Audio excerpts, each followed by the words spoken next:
I know I look like crap this morning, and I apologize. My name is Angel. I live in Columbia, Missouri. I woke up watching news and finding out we are going to give Argentina a $20 billion bailout while we can't even have health care in this country. And we're falling apart. And our beautiful freaking orange wannabe God seems to think he needs a Nobel Peace Prize, which I don't understand because he's tearing our country apart. I'm really not crazy. I really never knew this. I am 60 years old. And for the first time in my life, I am scared to death to live in this country. I want to take my family and leave. I can't afford passports, imagine. But anyway, please, if you agree with me, call your senators, protest, do whatever you can. But I don't understand why we're giving another country $20 billion when so many people are on the verge of losing health care. So many rural hospitals are on the verge of closing. When this ACA or whatever they want to call it, Obamacare ends, everybody's premiums are shooting up. Not just the poor people you think are on Obamacare, but everybody's, because the whole system's going to have to absorb this. The system's going to have to absorb people that can't afford it and have to go to the emergency room for treatment, and that's all they can get. So we're going to let our people just lay here and die because they can't get health care, but we're going to bail out other countries? I don't understand. Please, if you agree with me and you think something needs to be done, just call your senators and tell them, please. Thank you for listening to my whiny post. Rural MAGA America falling apart because of insane Trump policies. Crazy. The rural MAGA America is falling apart simply because they voted against their best interests. Folks, buckle up because this is one of the most glorious 5 moments that deserve popcorns. Hit the like button, hit the subscribe button as well for more great content like this. Let's get to the rest of the video. I'll be right back with more commentary.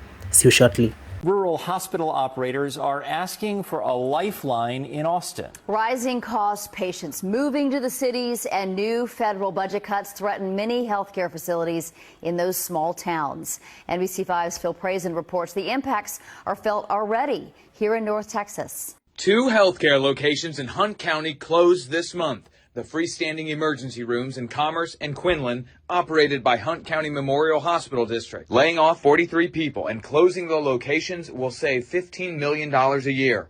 In the announcement, the hospital board wrote increasing supply and labor costs, the growing number of uninsured patients, and declining payments from insurance companies and government payers have stretched the organization financially. John Hawkins from the Texas Hospital Association tells me in the near future, hospitals in rural areas may soon consolidate services in the large county seats, removing satellite and community offices because the numbers simply don't work.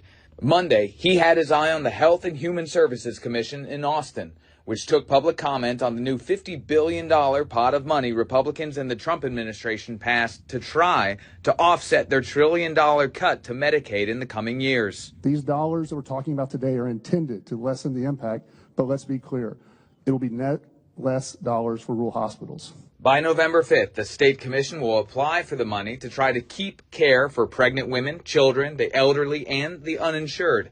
They will find out if the money will be approved on December 31st. Boy, howdy, let me tell you what. If you think that the Trump administration knows a goddamn thing about anything, you don't know shit about shit either, buddy. Let me just tell you.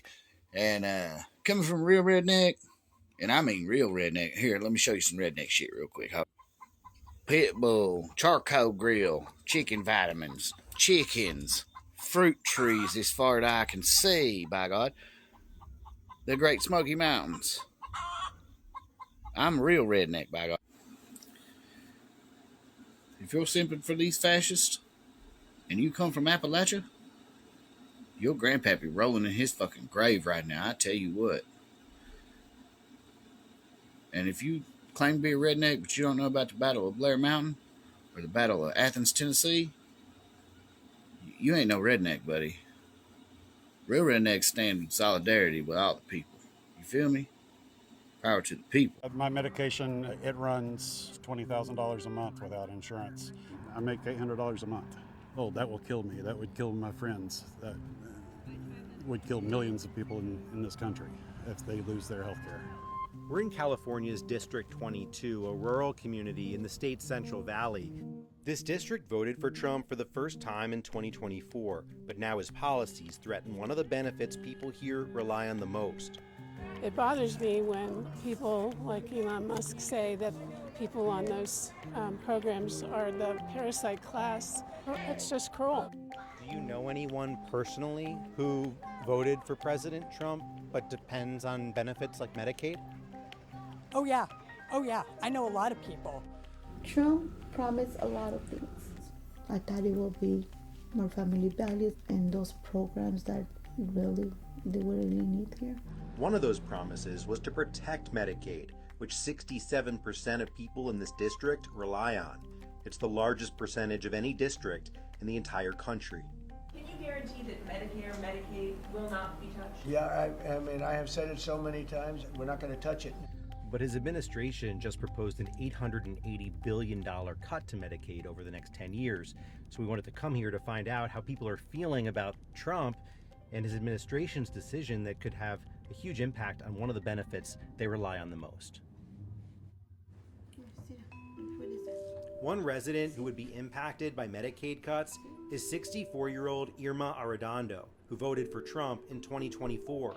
Irma has several chronic health issues, including type 1 diabetes. She's also a full-time caregiver for her daughter, who has cerebral palsy, and her sister, who has Turner syndrome. Valerie has her medication for her seizures. She needs care, everything. And I just give massage to her hands, to her legs. I stay with her until she falls asleep.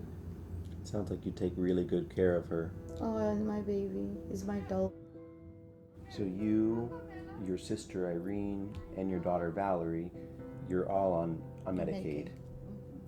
And how important is Medicaid for your family? Wow, can you imagine? We live on a daily basis with sicknesses. This is for the cholesterol too. This is also for my blood pressure. So Medicaid pays for all of it? Yes. If you didn't have Medicaid, how much would this cost you? How much money? Oh, thousands maybe. Thousands. And that's just for you? That's for me. Not for your daughter? Not for your sister? No. The medicine that my daughter takes for seizures, I won't be able to afford it. So we feel hopeless if those cuts come, you know. What we're going to do. Irma was a farm worker for more than a decade. She believes that some of her and her children's health issues can be linked to the pesticides she was exposed to while working in the fields. When I was pregnant with my child, I was working in the field. I remember it was this little airplane and sprayed us. But when my baby born, the doctor just said, "Uh-oh, something's missing."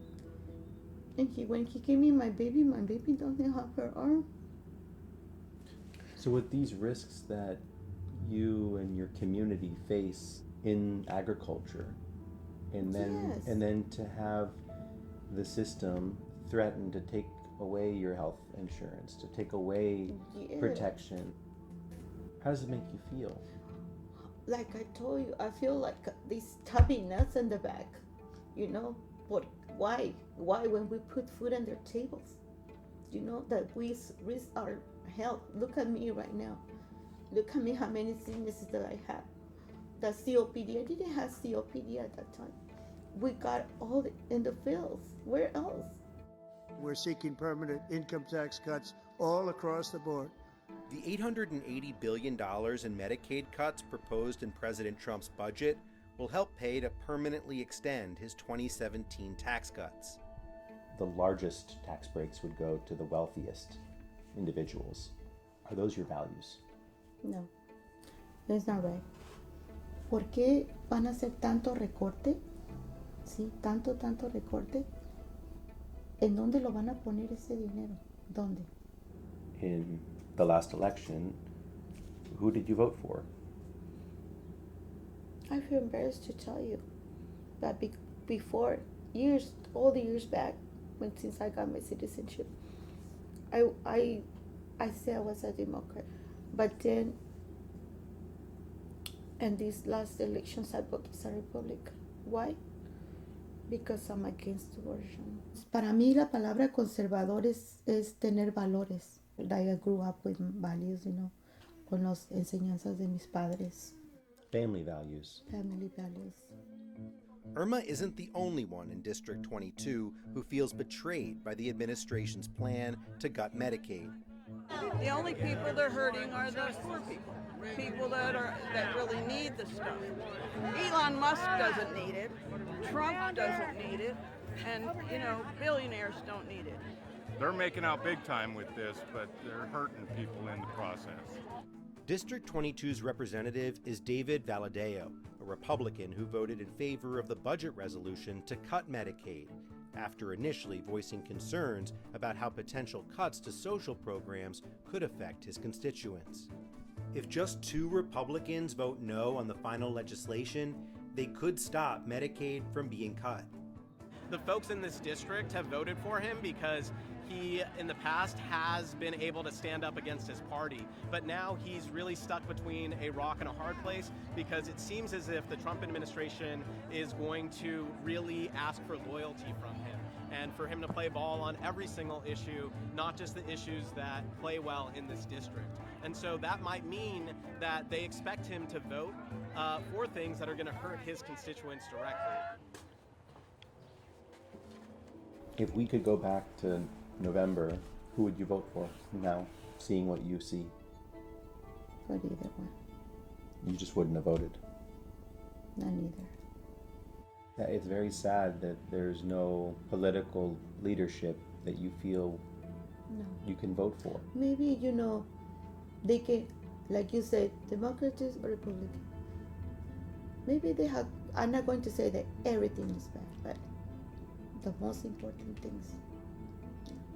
But the only good things is for them. To us, always going to be the good things, You feel that way? It's always going to be the bad things. Always. For you. Yeah. Something weird is happening. Like, I know we passed a big beautiful bill and all of the political stuff happening right now with the administration, but something weird is happening. I was supposed to work day shift this morning, like start at 7 a.m. and then I got a call at like 5 saying, hey Amy, we have to give you a mandatory low need, which if you don't work in healthcare, that just means that they are making you stay home. And in my whole 1 year of being a new grad nurse, I have never been mandatory low needed to stay home on a morning shift. I have been mandatory low needed for like an 8-hour night shift, but never a morning shift. I'm telling you, something is wacky. You know what, President Trump? This is for you, man. Look, I know you've got a lot on your plate. I know you have a lot to do and a lot to keep this country safe, and I appreciate that. But you made us a campaign promise. And I remember you said it at every stop. I'm going to fix the economy and get prices more affordable. You ain't done none of that. Not even a little bit. Stores are price gouging us on tariffs. Stuff that they're putting on tariffs on. And guess what? They're made here in America. You call it like your agencies call it out, but nothing gets done. The stores aren't made to put the prices back. They're not made to fix anything. No, instead, what are they doing? Still charging us the same prices. In fact, they're raising prices even higher. And your administration is doing nothing to help that. Nothing. Not a thing. You have done absolutely nothing to help that. And I'm sorry, but, like, we're struggling. Like, you're erasing the middle class. You said, oh, the left, they're all about erasing the middle class. No. You are too, because you're doing the same exact thing. You're not doing anything to help us. I know you got a lot on your plate, but man, just take a day or 2 days and do something to turn around the economy in this country. People are struggling. People are losing their homes because they can't afford. They have to choose between making a car payment or putting food on their table. People are having to choose between paying their credit cards down or putting food on the table. Or they're having to max out their credit cards to pay bills because everything is so daggum expensive. Gas should be going down. We're drilling in America. Why is gas still over $2.89 a gallon? Why is things so damn expensive under you this time, but last time is so much cheaper? I know the Biden administration screwed up the economy and made inflation just skyrocket. But there are things that you can do to fix it, and you need to do it. Hey everybody, well there it is folks. Argentina is selling all of their soybeans to China now because of the tariffs that Trump has initiated against other countries. And it's not that Trump has initiated tariffs on soybeans to China or anything like that. It's just China's like, we don't need you. So there it is, $47 billion that would have gone to the 500,000 American soybean farmers are now going to Argentina. Now, American farmers, almost 80% of them voted for Trump. So if you have 500,000 soybean farmers, that means 400,000 of them who are now on the verge of going bankrupt voted for Trump. And I saw in another TikTok video, I'm not prepared to talk about it, but this guy was really good. I really should give him a shout out. I will in the notes or something. He came across my feed that there's this company called Acre Trader. And guess what they specialize in? They specialize in buying up distressed farms. Guess who's a major shareholder in that? J.D. Vance. So, while America is giving $20 billion to Argentina to prop up their government, American farmers are out of almost $50 billion. Not a single Chinese order has been cut on soybean farms this year. It's absolutely incredible. And Trump is destroying the American farmer. It's just crazy. It's a really weird year to teach social studies because how do you teach the structure and purpose of the Constitution and the US government and laws while students are actively watching political leaders break those laws and break those rules, and then they come to me and they say, but we learned in class that that's not allowed. And I just have to go, yeah, we did learn that, right? That is kind of the expectation. Here we are. I just can't imagine that the rural MAGA America is falling apart because of insane Trump policies, simply because they voted against their best interests. Majority of the rural MAGA America are farmers, and we all know what the farmers are going through, from the deportation of their workforce, from asking for a bailout from the president, Mr. Donald Trump.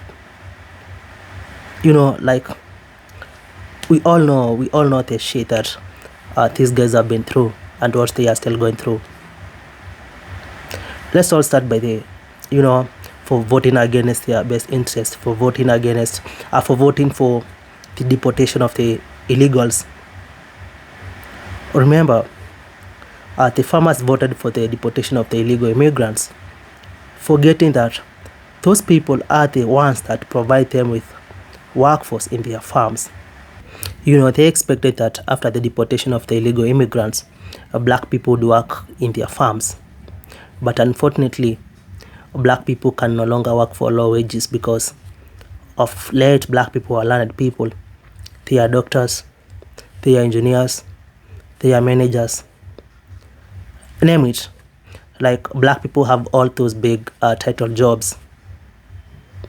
So after the deportation of the illegals, the farmers have no one to pick their crops, no one to milk their cows. Apart from that, they can no longer even export their soybeans to China because of the Trump tariffs.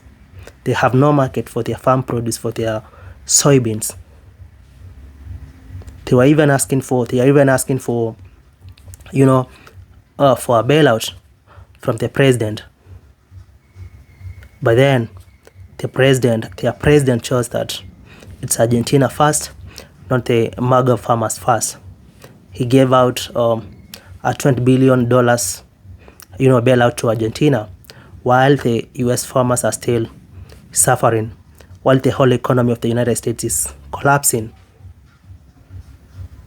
simply because of voting against their best interests. Yeah, so that's all they are going through. That's all about the farmers.